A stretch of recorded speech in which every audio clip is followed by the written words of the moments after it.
Good morning. As we read today, I would like you guys to think about the sequence of events. I want you to think about the setting, characters, and conflict, suspense, foreshadowing, climax, and resolution. I would also like you to think about how these story parts come together to create a full story. Thank You, Ma'am, by Langston Hughes. She was a large woman with a large purse that had everything in it but hammer and nails. It had a long strap, and she carried it slung across her shoulder. It was about 11 o'clock at night, and she was walking alone, when a boy ran up behind her and tried to snatch her purse. The strap broke with a single tug the boy gave from behind. But the boy's weight and the weight of the purse combined caused him to lose his balance. So, instead of taking off full blast as he had hoped, the boy fell on his back on the sidewalk, and his legs flew up. The large woman simply turned around and kicked him right square in his blue jean sitter. Then she reached down, picked the boy up by his shirt front, and shook him until his teeth rattled. So now, my thinking voice, I am going to come in here and I'm going to highlight because I can totally picture this large woman. I can totally picture her kicking him in the behind.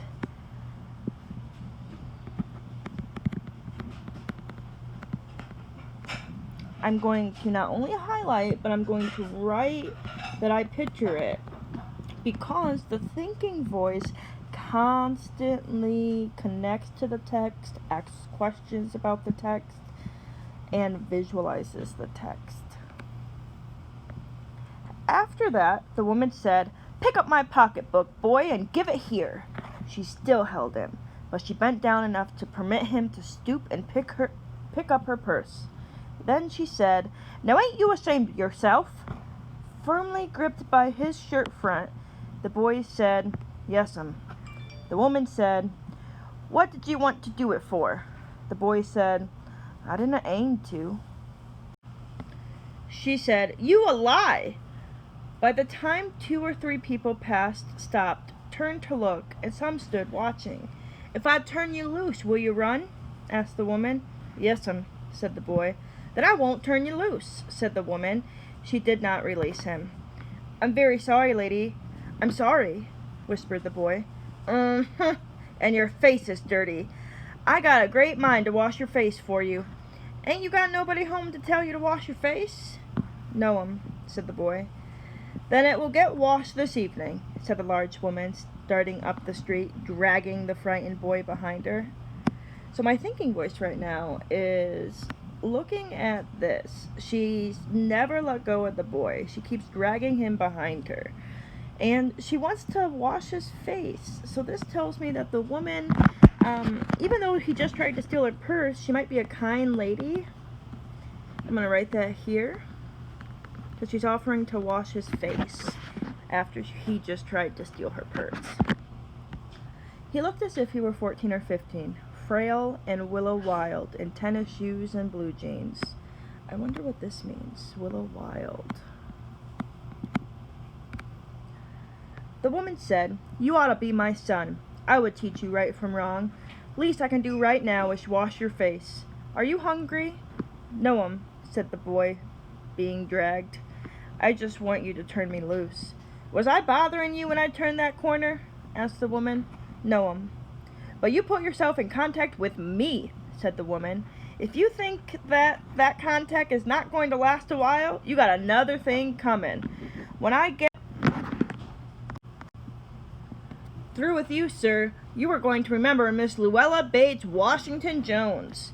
Oh, so that's the name of the old lady, Miss Luella Bates Washington Jones. So she's the large lady from the first page. I'm going to make that connection here. So what I'm doing, my thinking voice, I'm making a connection between the text.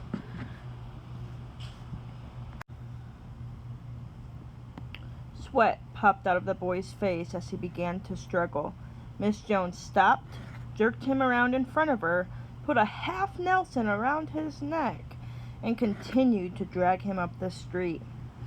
So my thinking voice is making a connection between a half Nelson and wrestling. So this large woman just grabs this kid by his neck and continued to drag him up the street. When she got to her door, she dragged the boy inside, down a hall, and into a large kitchenette furnished room at the rear of the house. She switched on the light and left the door open. The boy could hear other roomers laughing and talking in the large house. Some of their doors were open too, so he knew he and the woman were not alone. The woman still had him by the neck in the middle of her room. She said, "What is your name?" "Roger," answered the boy. "Then, Roger, you go to that sink and wash your face," said the woman, whereupon she turned him loose, at last. Roger looked at the door, looked at the woman, looked at the door, and went to the sink. My thinking voice. So right here, Roger is thinking about running away. So if he wants to leave, that tells you that he is scared of the woman because he chooses not to. So I'm going to put Roger for R, or R for Roger.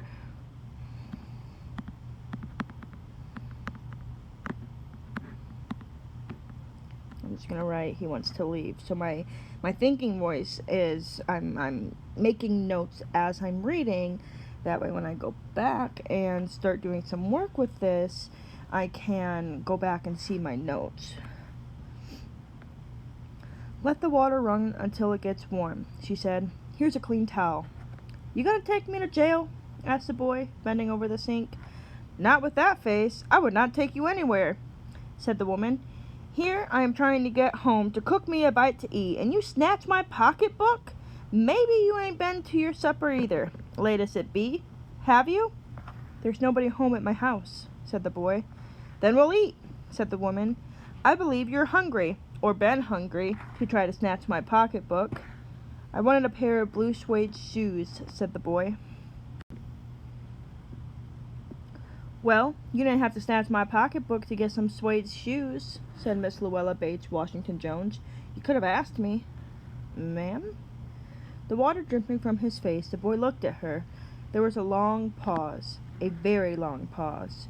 After he had dried his face, and not knowing what else to do, dried it again, the boy turned around, wondering what next. The door was open. He could make a dash for it down the hall. He could run, run, run, run, run! Okay, so he's trying to leave again, so my thinking voice is connecting to page 3. So I'm just going to write page 3 here so I know that there's something similar over there. The woman was sitting on the daybed. After a while, she said, "I were young once, and one of the things I could not get." So right there, my thinking voice. Oh my God, this is why the old lady's doing something for him. This is why. So, she connects with Roger right in that sentence. That's why she's being nice. I guarantee it. There was another long pause. The boy's mouth opened. Then he frowned, but not knowing he frowned. The woman said, "Uh-huh, you thought I was going to say but, didn't you? You thought I was going to say but I didn't snatch people's pocketbooks. Well, I wasn't going to say that." Pause. Silence. "I have done things, too, which I would not tell you, son, neither tell God if he didn't already know. So you sit down while I fix us something to eat. You might run that comb through your hair so you will look presentable." In another corner of the room, behind a screen, was a gas plate and an ice box. What is a gas plate? I have no idea. I'm going to look that up. Maybe it's like a stove? Icebox is a refrigerator. I know that. So maybe the gas plate's a stove because she wants to fix her something to eat. You see how my thinking voice is connecting and making these thoughts as I'm reading? I'm wondering, I'm thinking, I'm questioning. That's what good readers do. That's how comprehension happens. Miss Jones got up and went behind the screen. The woman did not watch the boy to see if he was going to run now, nor did she watch her purse, which was left behind her on the daybed. So she's starting to trust him.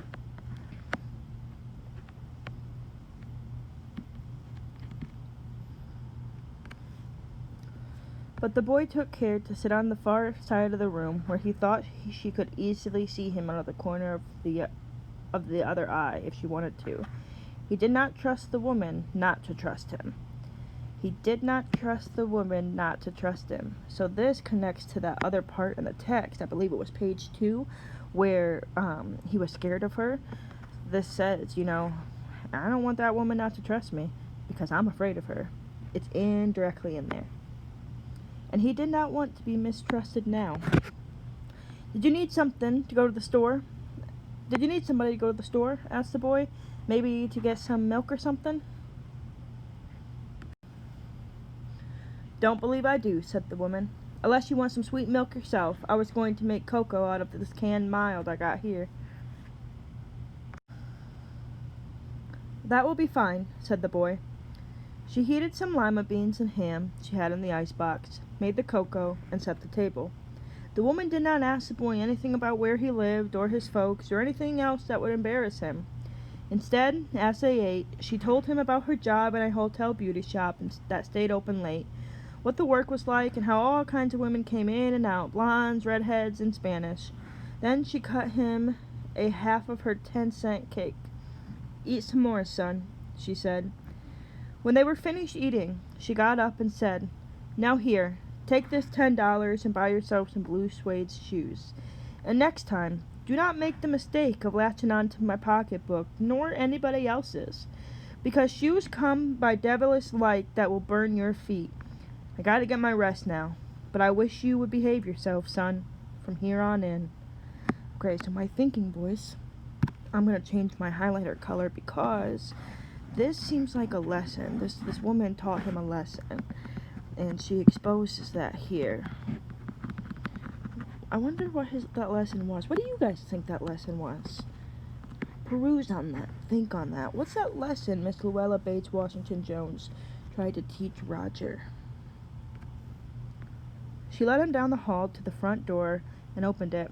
Good night. Behave yourself, boy, she said, looking out into the street.